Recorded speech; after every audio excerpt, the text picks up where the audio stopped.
ya puede arrestar el personal del Joint Task Force Sambasulta junto con los miembros del PNP na syudad con al uno del mga top most wanted na rehiyon del Sabado na un Biangandemol na syudad. Arrestado amo este si Johar Jaalam, quien alegadamente miembro del Abu Sayyaf envuelto na insidente de kidnapping y serious illegal detention.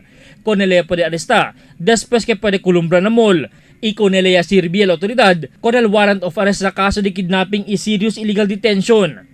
Este si Jaalam asigun envuelto na kidnapping con un tal Tamaston na tetuan del año 2010.